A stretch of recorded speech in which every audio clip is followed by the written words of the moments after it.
Hi everyone, today I'm doing my free stocks to buy in June 2019. This is my favourite video of the month, and it's also the video that gets probably the big interest, the most interactions with, the most likes, the most comments. So you guys seem to like it, and I really enjoy making these videos. And basically what happens is I go through the stocks that I'm more than likely or most likely to add a couple of shares in or buy a bigger position in some of them, because some of the stocks that I'm going to mention I do currently have shares in already, and it's just a bit more of like adding shares into that position. But some of the stocks I actually don't own, so we'll talk about them in a little bit. At the moment, to be honest, with the stock market being down a little bit, the China trade war kind of bring the stock market down. There's a few opportunities in quite a few stocks to buy currently, which has made it quite hard to do this video this month, because last month I was saying it's quite hard to pick a few stocks because it's a little bit overvalued, but we've had quite a few pullbacks in a few stocks, and I've been researching into a few stocks quite a bit recently, and there was a few that I had a really deep look into, and a few that I actually turned around and said I'm not going to buy them, but a few stocks I was like there's some good buying opportunities into them stocks, so I'll be trying to do a video about all of them that I've been researching in the last few days and try to put them on the channel. So let's get stuck into the free stocks I'm buying June 2019. So all these stocks are kind of a long-term hold, and I'm going to talk about a quick few reasons why I like them. Try to keep it short and sweet, but if you want more information on some of the stocks that I'm about to talk about, there is more detailed videos on them stocks on my stock market channel somewhere. On the channel I've done pretty much a video of all three of these stocks. So number one is Alibaba. Now I currently actually have a position in Alibaba. My position in Alibaba is kind of about, I think it's something like around about 10% of my portfolio. I a little bit hesitant because I currently own JD and Alibaba, and I don't want to go too heavy into like China and have quite a heavy chunk of my portfolio based in the Chinese side, because there could be a potential downturn or more downside because of the China trade war.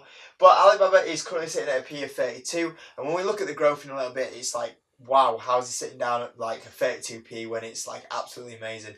But it's a 32p, and the forward P is even lower than that. It doesn't actually pay a dividend. The reason why it doesn't pay a dividend is Alibaba is really focused on heavily investing a lot of its money into growing the company. So the prime example is Amazon. So when Amazon first started up, Amazon got a lot of their money, and they said, right, what we're going to do is we're just going to make all the profits, and we're just going to invest it back into the company and expand it, and over a long-term time it'll pay off because we'll have even more revenue. And that's what worked out for Amazon. Now Alibaba kind of copying Amazon over in China and thinking we'll do exactly the same thing, where what we're going to do is we're going to invest heavily in our infrastructure, and then over the long term it'll pay off because then we'll have a decent EPS growth, we'll also have decent revenue growth. And that's how Alibaba are in so many sectors right now. And you know, the cloud, their earnings report was absolutely amazing. I did a video on it, but their like cloud growth was insane, and like every single growth sector that they're in, it was just unbelievable. So they don't pay a dividend. The EPS is at 29% growth. This is from the next year. So next year it's forecast to grow at 29% growth. It's forecast to grow at 31% revenue. I always talk about forecast because when you invest into a stock and it's a long-term hold, you don't really care about what the company's doing right now. You want to see what the company's going to be doing in a year's time, 2 years' time. And that's what I do. I look at how the company's going to perform in a year, 2 years' time. And at the moment, Alibaba is set to grow at 29% EPS growth and 31% revenue growth, which is really good. And it's sitting at a 25% discount on its price right now, which is a nice little bargain. Like, if it wasn't for the trade war, I've always said that this stock is definitely a $200 stock. I even think it's a $250 stock.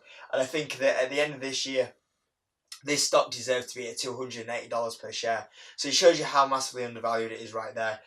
So yeah, I'm watching Alibaba very closely, and I'm just kind of like, don't want to go too heavy on the China portfolio side of it. So I might invest at Alibaba. I'm kind of considering it. I'll see what happens. Like, I might sell a few JD shares to get Alibaba shares, and that's what I'm kind of thinking out. But if you don't currently have Alibaba in your portfolio, I mean, this is like a steal of a price right now for sure.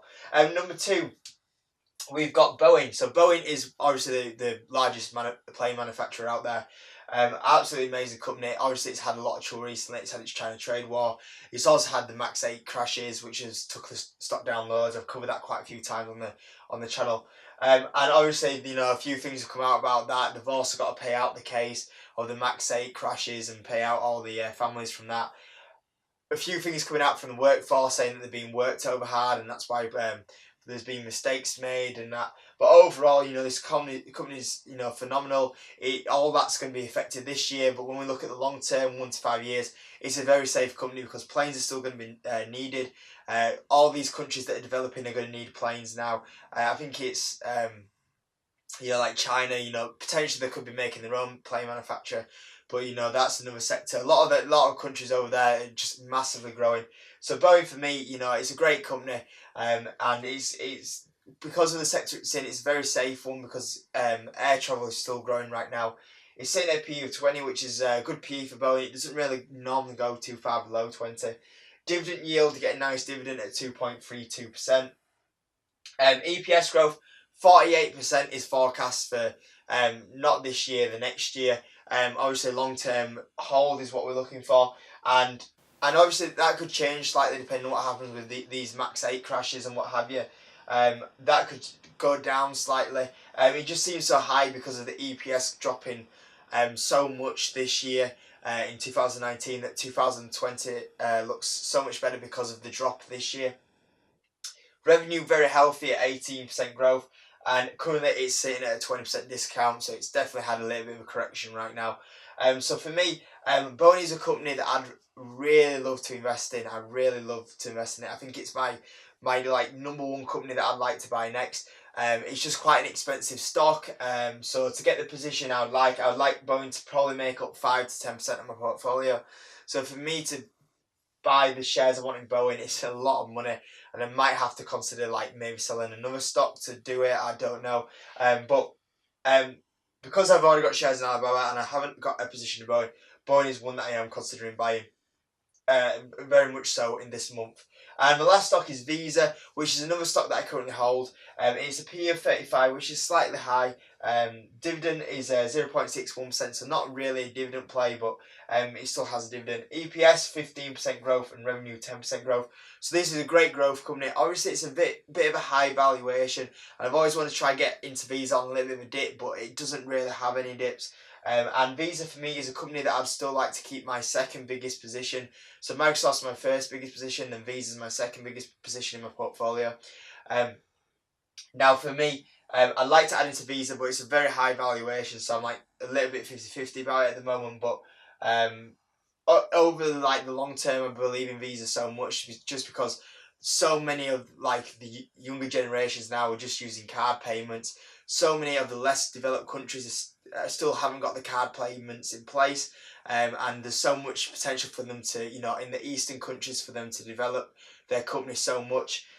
Like yesterday I went to a music festival, and the amount of so all the card machines went down, and all the people that was like my age were trying to like go around to like all these stalls trying to buy like food or beer or whatever, and they're trying to use all the cards, and because the card payment went down, like everyone was like, oh, no one's buying anything because all the card machines have gone down. And it just shows you how much like the younger generations rely on like Visa and MasterCard. So yeah, Visa, MasterCard, great payment companies that I just want to add into my portfolio. And I haven't really added into it for about half a year now, so potentially at some point I'd like to add in again.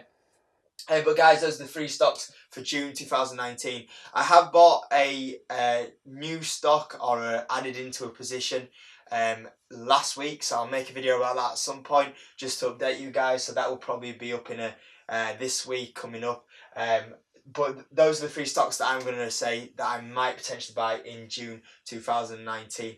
I hope this video helps you guys. Thanks for all the support recently. It's been absolutely amazing. Give the video a like, subscribe, and I'll see you in the next video.